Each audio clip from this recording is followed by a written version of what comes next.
Welcome, everybody. Thank you so much for attending to hear a little bit more about the strategic impact maximizing DEI outcomes through our State of Arizona Cooperative Contract.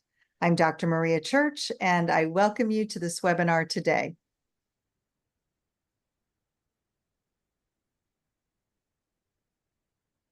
To get us started, let me introduce our speakers. I have the pleasure of introducing to you Dr. Maria Church.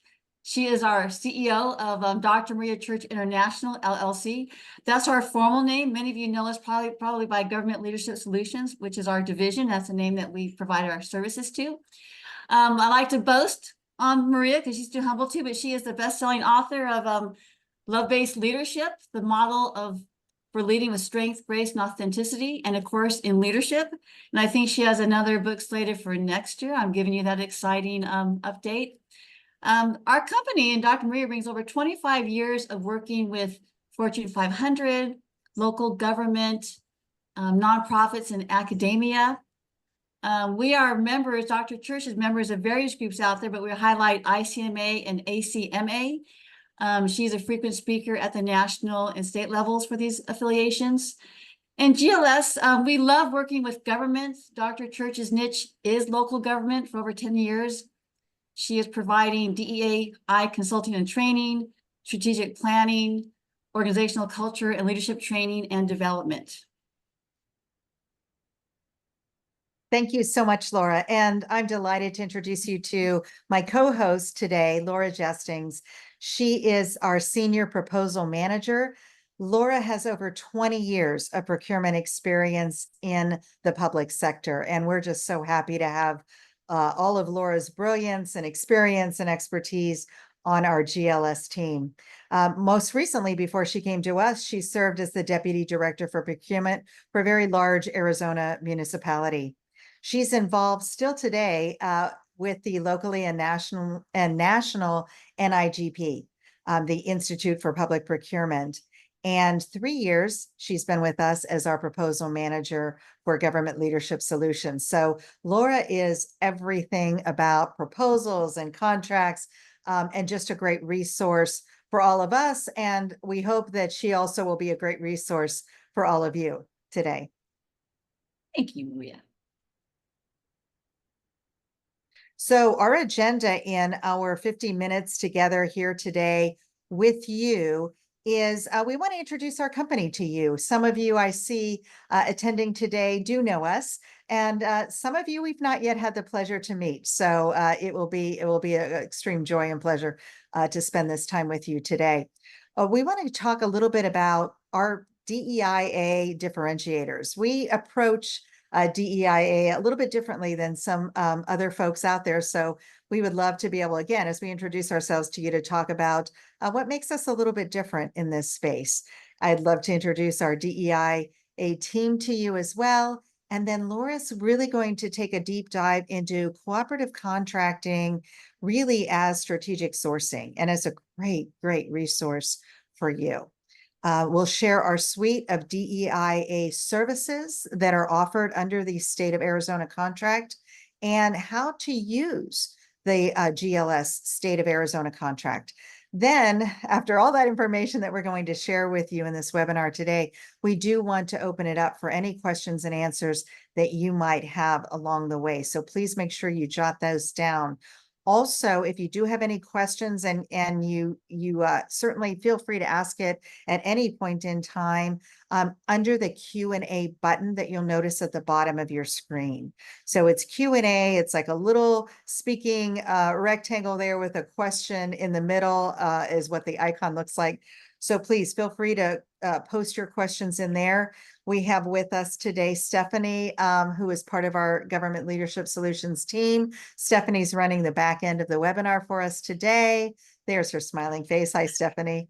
And Stephanie will be monitoring the Q&A. So she will go ahead and let us know when you do have any questions throughout the webinar, as well as launching the few polls that we have here.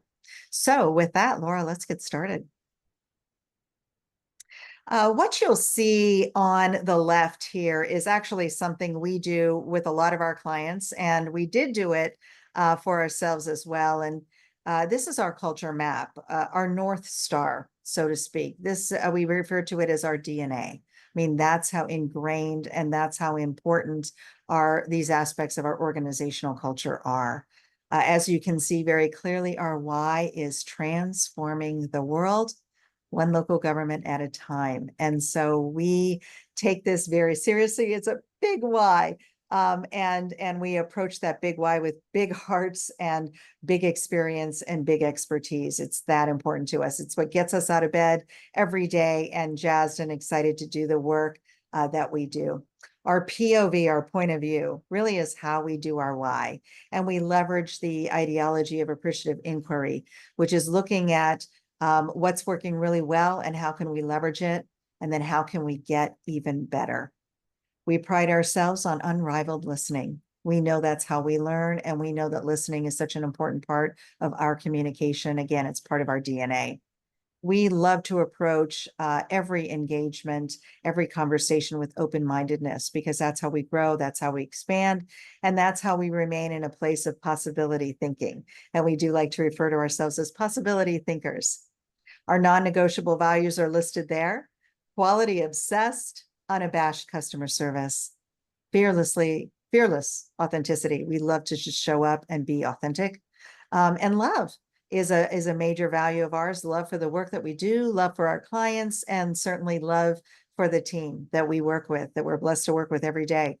Our uniqueness, I guess in a traditional setting, could be called our DEI statement or our DEI statement. And it really is building an inclusive culture that encourages, supports, and celebrates the unique and diverse voices of our team, as well as our clients. So just a little bit about us. We are headquartered in Arizona, Scottsdale, Arizona. We have 25, yet we're located all over the country. Our headquarters are in Scottsdale. We have over 25 years of partnerships with public agencies, and we love the work that we do to increase communication, collaboration. We love seeing silos coming down in the organizations that we work with, and also to increase productivity as well.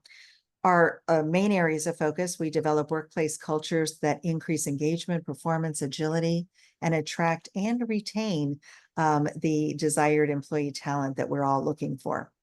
We are a minority business enterprise. We hold an MBE certificate, and we've been MBE certified, gosh, I think since 2015, 2016. So it's been a while that we've held that certificate. And of course, we renew that certification every year. It's very important to us. All right, Laura, let's launch the first poll. All right, poll number 1. We want to hear from you all. Do you currently have any DEI related projects or programs or initiatives right now? Let us know what's going on in your world.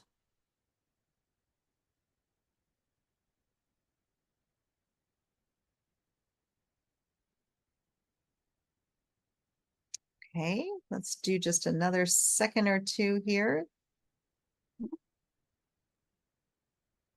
All right, how are we looking, Stephanie? Are we about ready to close it? Where are we landing?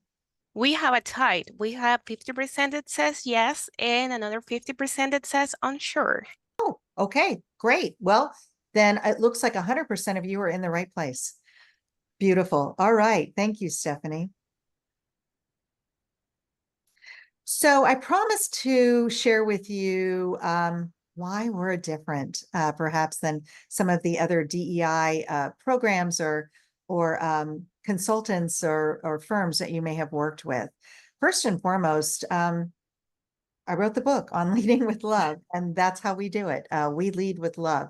And, I'm not talking about puppies, kittens, rainbows, kumbaya.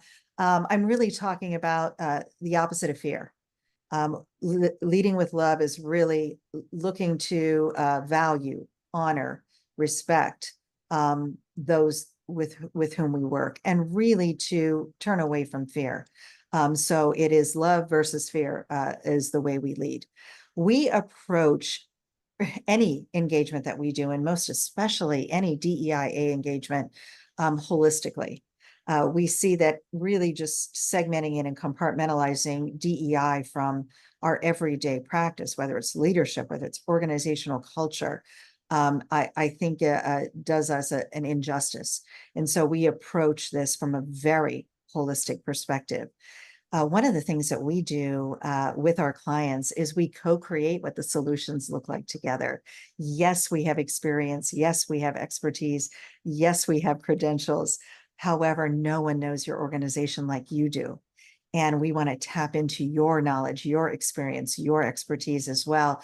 And what we find is when we co-create solutions with our clients, we create really deep, rich, substantive solutions together. We leverage appreciative inquiry. As I mentioned before, it's part of our DNA. And what I love about appreciative inquiry is, again, it looks at what's going really well in the organization or this situation, and how can we continue to leverage that? And then where are those areas that we can improve upon and get even better? What we find is when we approach, especially challenges from an appreciative inquiry perspective, that we're not then looking at what's working and what's broken, which is a completely different energy and mindset versus what's working well and how can we get even better. And then we show up in a different way. Our clients show up in a different way. Our participants show up in a different way. One of the models, we've developed many models over the years, and one model that we're especially proud of and has really been very well received with our organizations, especially in the DEIB space, is our 7 C's of DEIB, and it's our pro-human model. We developed this because as we were working with clients, as we were really boots on the ground, we were finding great resistance, especially in the early stages of rolling out DEI, DEIB, DEIA programs. And so we said, okay, there's a pretty significant gap here of beginning and then ultimately where we want to end up with our DEIB efforts. And so we said, all right, we need to develop something that's really going to bridge that and help to take down those resistance barriers. And that is really the birthplace of our pro-human model. And as you can see here on the right-hand side of your screen are the 7 steps of this DEI pro-human model. Feel free to take a screenshot. Also, we'll be sending you an information sheet post the webinar today for all of you that have registered so that you'll actually have these in your notes. But again, feel free to take screenshots at any point in time, and we will be following up with a lot of this information for you. We always bring B to DEI, whether it's DEI, DEIA, we always bring the B. And our focus, especially over the last couple of years, has really been on B, which is really belonging. That has been our focus. We have found, again, resistance and most recently, and I'm sure those of you in that 50% range for sure that have been doing DEI, DEIA programs are experiencing some resistance that's even coming up with the term DEI. And so we have really switched our focus to the belonging aspect of it and the welcoming aspect of being in the organization and creating a welcoming workplace. And this has been so well received, again, with this focus on belonging and welcoming. We facilitate using various different assessments and tools, whether they're strictly coming from the DEI space or whether they're, again, holistic in nature. We have a proprietary organizational culture assessment that we do. We have developed a proprietary 7 C's assessment to really see where your organization is in this spectrum of the pro-human model. And we are collectively, we have, again, a team all across the country. We are thought leaders. We provide a lot of thought leadership in this government space, in this industry. In fact, just a few weeks ago, our data, our research that we have published was cited in a Newsweek article. And that's not become unusual for us. We've shown up in Forbes. We've shown up on Yahoo. We continue again to speak at industry conferences and contribute thought leadership to this space as well.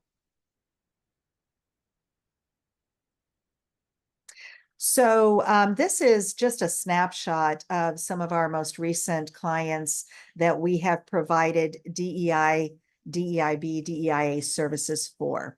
And so they encompass a variety of ways in which we've supported these clients. We've helped to create conversations among various levels in organizations, from supervisors to managers to fire and police chiefs and other senior leaders and executive leadership teams. We have received a whopping, and this, I know this is shocking and it's true though, a whopping 83% response rate in a recent DEI survey that we provided to one of our clients. And then we presented that validated data to their council for decision-making, for really data-driven decision-making. Some of the other things that we've done, we've developed and facilitated customized training, again, at various levels, from frontline staff, through supervisors, managers, to the senior leaders, to the executive leadership team, and even to the board of supervisors as well, and the board of directors in one organization, the way they were structured. We've created and implemented, one of our team members actually won an award for this, for the creation and implementation of their very first DEI training program. And also a racial equity dialogue series that, again, was an award-winning program. We've quite recently worked with a very newly formed equity office in a large municipality to help them to develop their very first strategic plan. We also recently completed a workforce policy review. So there's a variety of ways that we support our DEI clients. Sorry about that. Oh, that's all right, Laura. Went the wrong direction. I thought you just wanted to reminisce there. Yeah, I love that slide. So this is our DEI team. This is not our full GLS team, but this is our team on the state contract. So of course, there's myself that's listed there, but also May Sinclair, who is an amazing DEI strategist, policy and program designer, strategic planner extraordinaire, and a phenomenal trainer. May is located in Arizona, as am I. Dr. Nicholas Harvey, also a very key participant on this contract. He is a social strategist, a policy and program designer, and also a very good trainer as well.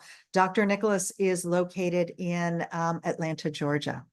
Trish Cordes, who is everything HR, and her HR lens has just lended such great experience and expertise to our DEI B team. She is a policy and program designer. She is really amazing with reviewing workforce policies through a DEI lens, and also a very, very good trainer. And she too is located in Arizona, but down in Tucson, Arizona. And Marie Gacky, who is our research analyst, data analytics, again, extraordinaire. We have an amazing team. She also serves as our COO for Government Leadership Solutions. But we just haven't been able to let her go from the data space because she's just so phenomenal with data collection and data analysis. And Marie is located in Montana. We are 100% virtual organization, and we do quite a bit of our work virtually. And we do quite a bit of our work now, again, post-COVID, actually on site with our clients as well. So have computer, have laptop, will travel for sure. Absolutely. Stephanie, I see you've popped on. Did we have any questions? Yes, but I think I will leave them for our next poll. Okay. All right. Thank you. Fantastic. Thank you. So since we're here to share our new cooperative contract with the state of Arizona, let's just kind of make sure we're all on the same page on what a cooperative contract is. So basically, it is a way for government agencies to share their contracts with other government agencies, because for many things, we're buying the same goods, the same services, so it makes sense to share our contracts with each other. Which leads me to our next poll. So how many are using or have used a cooperative contract? Let's allow a few more seconds. I see that some responses are still coming in. So right now, I'm going to end the poll. And the results are that we have a 33% that says yes, have used a cooperative contract, and a 67% that says no. Okay, this will be very informative. So for those who are using cooperative contracts, can you share in the Q&A what type of things are you using cooperative contracts for? In the meantime that we wait for those questions, we have one that says, were they a big group for the data? For those who do Oh, that use was the question. I'm so sorry. So Oh. were they a big group for the data? It was the question. Yes. Yes. So yes and yes. Yes, they were a large group. So that made us especially thrilled. Although we do a lot of assessments for smaller organizations as well. But yes, this was a rather large municipality. And yes, and so they had that 80% statistically significant. So we were thrilled again to see that kind of response. And I think there were a couple of factors to the success of them receiving such a large percentage of respondents. And that is everything from the strategic communications. And we did help them with the strategic communications ahead of time. We worked with their it was their PIO, who also, of course, handled their internal comms as well. And so we worked very closely with that individual and their team. And they were great to work with. And yeah, we did a lot of strategic communication at the beginning. There were lots of reminders as well. But as part of the strategic communication, we really communicated what the import was of this survey data collection. And I think that when people realized the importance of it, and of course, then the promise to share the data afterwards, and also the commitment from senior leadership that we're doing this because we want to have this data for our decision making, so that they were data-driven decisions. I think a combination of all of those factors are really contributed to the successful rate of that high percentage level. That's a great question. Thank you for asking. Thank you. So continuing with the other question regarding how our participants have been using a state's cooperative contracts, we have that they say for HRIS systems have been used via cooperative contracts, and we also have for office supplies, computers, printers, and scanners and fax machines as well. So in my years working for the city, we frequently use the state of Arizona contracts for all those items, as well as for professional services like training and staff augmentation, software purchases. So they were a great resource for me in my procurement days. And we too use them for office supplies and printers and computers as well. Goods and services, yeah. Yes. So strategic use of cooperative contracts is a best practice. And it's a best practice because it's very beneficial to you as a government agency looking for goods and services. So a lot of the benefits of using a cooperatives, they save money, they save time, they comply with public procurement laws. And what's great about a cooperative contract, especially through like the state of Arizona, is pre-competed, is pre-negotiated, and it is legally defensible. It is a sound public procurement approved contract to use, which makes them very attractive and strategic to use. And also, I went ahead of myself here. My finger is light here. The contract provides you a list of specific suppliers and services and prices. So they are a very efficient way to shop for goods and services that your other agencies have used. They're just a great resource to consider.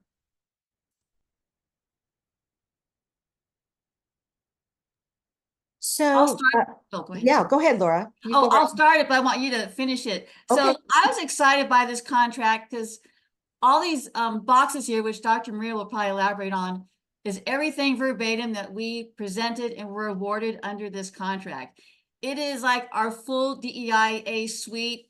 It's comprehensive, it's expansive, it's flexible, it's adaptable. So I just was thrilled that we were approved for everything that we offered. And it really is a robust portfolio. So I'm just excited to share it and offer it to everyone. Yes, thank you, Laura. You and me both, because this again, full suite of services that we have been providing to our clients have been so valuable for them in a variety of ways, because we know that no two organizations are alike, no two needs are alike, and our organizations are filled with all of us wonderful humans, and we are all not alike in our needs. And so what we find is again, when we're approaching our work from a very holistic perspective, that oftentimes it's not just training or just a survey. It may be an assessment, but that assessment could be so robust that it might include a survey, but it also would include focus groups or insight interviews, or a combination thereof. Sometimes we will review past surveys that have done by an organization, and then that will spark questions for us that maybe the organization wants to have the rest of the story or a deeper dive.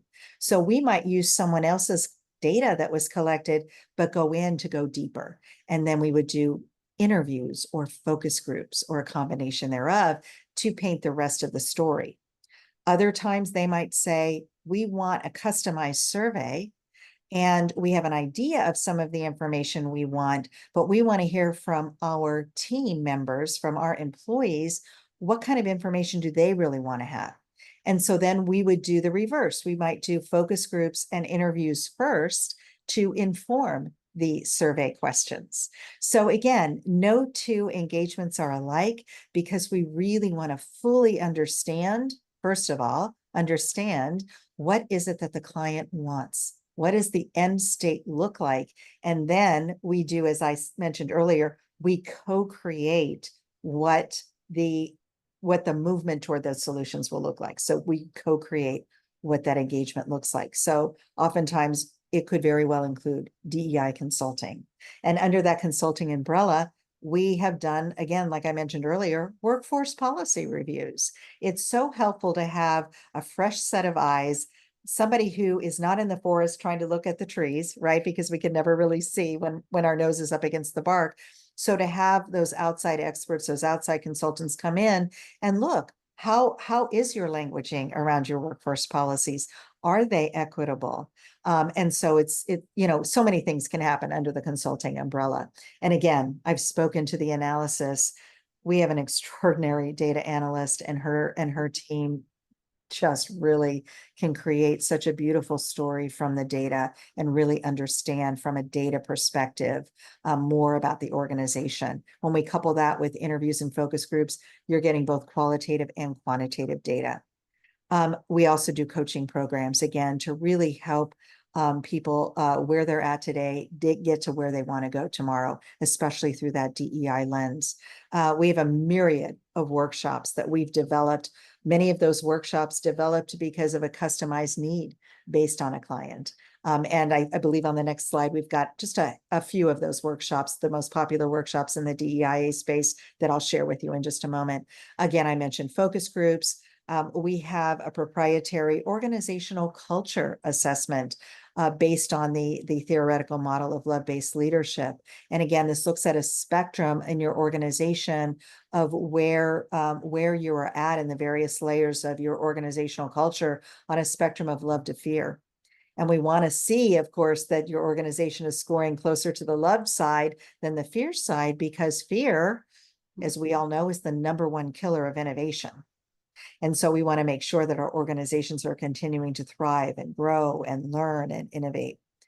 We have built many DEIA customized surveys over the years as well, again, based on that need of what is the end result, what information are you really looking for? Again, we have various assessment tools that we use that are already out there, and our proprietary assessment tools, which also includes our pro-human model assessment to see where you're at in that pro-human cycle. And DEIA strategic planning. I mentioned earlier Mason Claire on our team, who is an extraordinary strategic planner. We are just so lucky and privileged to have her with us. We around the office call her the strategic planning queen, or maybe the strategic planning diva, depending on the day. She has earned both titles beautifully. So we, again, do this whole suite of holistic services to help you with your DEIB needs and journey. So this is a list of some of our most popular DEIA workshops. So again, creating a welcoming workplace. Our focus over the last couple of years has really been on belonging and creating that welcoming workplace. We also have Dr. Harvey works with inclusion intelligence with an assessment, which is really powerful. Servant leadership. We love teaching those classes, doing those workshops, facilitating those workshops with servant leadership, which of course speaks to all of us in the public serving world. Words, words, and more words. Understanding today's terminology. We know words are powerful. We know words can be triggering. We know words can be uplifting. And so we'd love to take a deep dive into words and also explore other terminology and words, especially through our various different mental models that can help us move through our DEIA journey with minimizing resistance. Again, I've talked a little bit about the pro-human framework, which, by the way, I love talking about this work that we do. So at any point in time, feel free to schedule a meeting with us so that we can have a more one-on-one conversation and a deeper dive. Again, we love talking about this type of work. Another member of our team, extraordinary Trish Cordes, has created the kindness factor model and workshop. And that is, well, let's let it speak for itself, right? Do we need a little bit more kindness in our world today? Most recently, a recent workshop that I actually developed for a large municipality for their senior leaders, their executive leadership team, is belonging is good business. And we talk about the business case of belonging, as well as sharpening the leadership saw for some competencies and skill sets in that area as well. So again, this is just a snapshot of some of our most popular workshops that we offer with that DEIA lens. All right, I get to show you the fun stuff, where to find our contract and look at the contract. So on this page, and you'll be giving these links in a follow-up to this webinar, but yes. I'm going to take you to the link and show you how to easily navigate for our contract. A shout out to the state of Arizona. They have a very, I think, user-friendly website to search by. So I'm going to stop my share and switch my screen here. Okay, are we now on the Arizona portal? All righty. So go to the Arizona portal. You go right here to state contracts. So that's what you are going to search for. And you have various ways to search for a contract. And of course, I'll give you the best ways to search for our specific contract. When you're searching for a contract that you want to use, mark the cooperative contract as yes, because you're looking for contracts that are cooperable, because not all contracts are eligible for others to use. You're going to mark the statewide designation, because this is a statewide contract. If you happen to know the contract ID number, which of course I do, you can always put it right in here. Let me see, 072. And search for a contract. That brings up our contract. Well, let's say you don't know the contract number, because I recall in my working world, I rarely knew the contract number, right? So if I was searching for a specific contract, again, the co-op is always marked yes. Statewide is yes. And I would use a keyword, and when searching for our contract, Government Leadership Solutions will get you there. Dr. Maria Church, but those are all long. So I would, let's use the keyword church, for example. And we're going to search by that. And we actually get two contracts, because this, we actually have another contract that's fairly new. So we were so excited to have two contracts recently awarded through the state of Arizona. So these are ways to get to our contract. And once you're there, you click on the link. I'll click on the DEIA link. And this brings you to full transparency. Everything we submitted, including our certificate of insurance, if you want to share insurance, is there too. But all of our pricing documents, which I think are the documents that folks first and foremost like to go to, our contract documents, and our whole proposal response. So everything we submitted is fully transparent and on the website. So it makes it really nice to read and learn and get a feel for what we can offer you. I'm also going to show you, I'm now on the cooperative program link. So to use the Arizona cooperative contract, you have to be a member of the co-op, meaning you have to become eligible. It's a very simple process. So for those who are new to the Arizona cooperative program, this page, and we'll give you the link, has a lot of very useful information. It tells you what the program is. It tells you the governing statutes behind the program. Eligible agencies who can use the cooperative are cities and towns, schools, healthcare, faith-based, nonprofit charities. So a lot of entities are eligible to use the contracts that are facilitated by the state of Arizona. If you want to see if you're currently a cooperative member, this link here will take you to a full list to see if your agency is already a member. If you want to become a member, I'm not going to click on everything, but this agreement here is a 4-page agreement. It's very easy to fill out, and I expect it's a very quick turnaround to get approved. Before I forget, there is no cost to sign up and use these contracts, so it is a free benefit to eligible agencies, and I love that. This procurement compliance questionnaire for school districts and educational units, their public procurement process has has some different rules than government procurement processes. And this questionnaire shows you how the state of Arizona contracts comply with your unique state and educational requirements. So if you're doing your due diligence and you're with the educational, this questionnaire will help you demonstrate a justification to use these contracts. So this is a nice informational page for the program. Let me get back now to our slide deck. I see that Stephanie, a question came in, and it's a good one. Okay. Yes, right now we have 2 questions. The participant wants to know, what if I'm not in the state of Arizona? Super good question. I'm sorry I didn't say that. You do not have to be in the state of Arizona to be eligible to use the state of Arizona cooperative contract. Excellent question, and I forgot to say that. Yeah, it's a great question. And so they just have to be a member of this cooperative, which again, there's no cost to be a member. And the benefits, as you stated earlier, are amazing because you're able to leverage the vetting process that the state has already done for you. And so I was shocked, Laura, as we learned about this, and that more people aren't involved in it. Although I say more people, there's a lot of organizations that are clearly members of this cooperative network, but I'm just surprised that not everybody is, because it's just so powerful.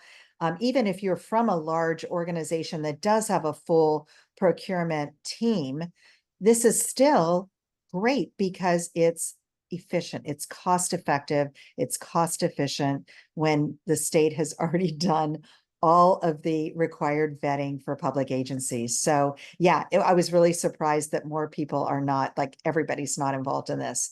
But great question. You do not have to be in the state of Arizona to do it. And of course, we keep telling you what an awesome network this is, and certainly inviting you to participate in signing up for it. Again, there's no cost. And please know, we don't get like a referral fee or anything like that from it. It's just such a huge resource that whenever we have the opportunity to encourage people to take advantage of that resource, we do so, because it's a great resource. Yeah, absolutely. Was there All right, another question? You said there was another question that Yes, came we in? have another question that says, are there best practices or strategies GLS utilizes or recommends for equity? I find that in local government that people are receptive to DIA, belonging, but struggle with equity. And Mhm. it's not acceptable, unfortunately, in a politically divisive economy across the country. Are you able to share an example within the 7C model where you incorporate equity? What a beautiful, deep, rich question. Thank you so much for asking that. And you're absolutely right. Um, Equity really does, as does diversity anymore. Those words do seem to have been tied to a political discourse. And as we've seen sort of the divisiveness within our country, um, politically, then we're also seeing, unfortunately, DEI being one of the conversations that are also somewhat divisive. And so I'll tell you, one of the strategies that we have used is we really just don't even bring in the terms DEI. We really don't. We really talk about belongingness and what does it feel like to feel included in a workplace? What does it feel like to feel really welcomed, that you can show up authentically? And so we'll do different activities and exercises that go into that discussion. When we talk about equity, again, we try not to actually use the word a lot because of the very reason that you said that it does show up sometimes that it's divisive.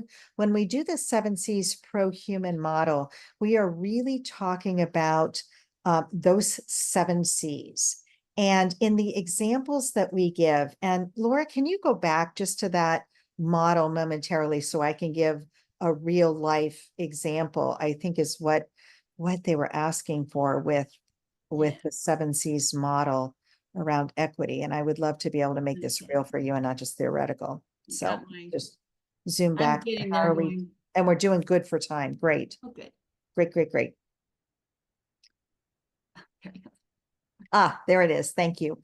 When we're moving through these, starting first with consciousness, that just begins with a really safe way to talk about our mental models, how we view the world.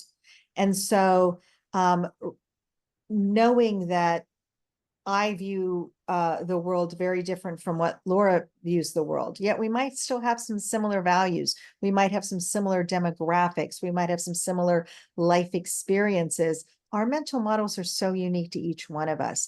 And so we start first with that consciousness of really recognizing that each one of us view the world differently. And when we really get into compassion, when we talk about equity, you can't really, I would say, move the needle or move forward in equity if you don't have levels of compassion. And I'm since I can't see you, since we're in a webinar, I don't know if you're agreeing with that or not. But in my perspective, we cannot move through an equity journey without a level of compassion.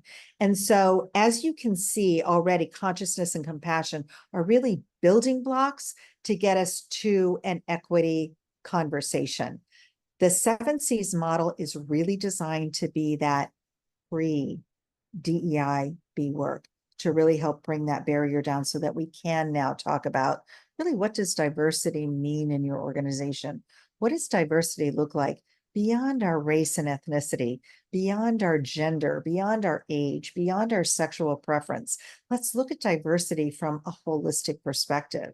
It also is, how do we view the world? It's also our mental models. There's so much richness that we can talk about, but we've gone through this where we've reduced the barriers to do that. Then we can get to that point too, once we get through the communication and the consent and then the connection of one another. The next obvious step is now we can really get into that deep richness of that equity conversation, because we've laid a lot of this foundational work where we're seeing that human connection and that open communication happening. So that was a long way to answer your question about equity. I just really wanted to illustrate how foundational these 7 C's are, this circle that we're going into, to build that solid foundation, to be able to have some uncomfortable conversations. Our facilitators are so skilled with having uncomfortable conversations to the point where it doesn't feel painful. It might feel a little uncomfortable. It might feel a little awkward and clumsy, but we never shame, blame, or guilt. Never. That is not part of our DNA. That is not part of our approach. We once had on a survey in a client say that they thought that DEI needed to be more painful. We weren't the right people to work with them then, because we do not ascribe to the belief of shaming, blaming, or guilting at all in our DEI, in any of our work. That's just not part of our DNA. I hope I've answered your question. If not, let's talk one-on-one for sure. Thank you, Laura, for scooting way back there. That was such a deep, rich question. And unfortunately, it's a one-way conversation. So I'd love to be able to have had that two-way conversation, but we can do that certainly offline too. You know, I'm going to add Dr. Maria, because I first met Dr. Maria as a client a good 5, 7, if not longer years ago, before DEI was even a word in the organization. But I remember, Maria, one of the things you facilitated was our leadership group. And in it, we felt safe. We shared personal stories that exposed some vulnerability in us and increased the humanity amongst us. And it really helped bring together a group who had never worked before together and had some angst going into this new reorg that our department was doing. And again, this is before DEI was the jargon, but it really was inclusive and belonging back then. And I still remember some of the stories that were shared. That's how memorable it hit me and what the point it made. So thank you, Laura, for from sharing being there. So yeah. Thank you. I'm so proud of the fact that 50% of our team are actually former clients. So yeah, I appreciate that perspective, Laura. Thank you. Thank you so much. And I'm seeing your comment. Thank you very much for that. Appreciate you. All right, Laura, I think we just had one more slide on the deck, and we are so good on timing here. Yeah. And I already went through this slide, and again, you'll get this link as a follow-up. This is the link that this gives you information on the Arizona Cooperative Program, how you become eligible to use it, and we'll give you the information. And the QR code here takes you directly to our contract on the website. And those are the end of the slides. Oh, Laura, thank you so much. So our contact information is here. That is our office number. Again, I welcome this conversation to continue. Please, if you feel so compelled to continue our conversation, or if there's a way that you would like to start a co-creation conversation, either way, we would love to have a conversation with you. This is our phone number here. Remember the phone. Yes, we have used the phone. Certainly feel free to give us a call, set up an appointment with us so that we can have a further conversation, perhaps a co-creation conversation. And you can reach us through our concierge at Government Leadership Solutions. So that is on here. And we'll obviously send you that as our follow-up as well. So concierge at governmentleadershipsolutions.com. Laura, I see that you've put our contract number on here. Thank you for showing us a couple of ways to find that. Again, folks, feel free to take a screenshot of this. We, of course, will be following up with you as well afterwards. But I would love to, again, book a call, love to have a conversation with you. We are delighted to be part of the Arizona Cooperative Contract group. And as Laura had mentioned, not only are we now under contract with the state for DEIA services, but also leadership development and organizational culture services as well. So again, we look forward to crossing paths with you in the future. Stephanie, before we say goodbye, were there any last questions? We have one comment that says, "Thank you so much. I appreciate your authenticity. It's tough." So Thank you. Thank you. I appreciate you too. All right. I hope you all continue to have a great rest of your day. Thank you for joining us. Dr. Maria Church, CEO of Government Leadership Solutions, along with my co-host Laura Jestings and our wonderful Stephanie behind the scenes. We appreciate you.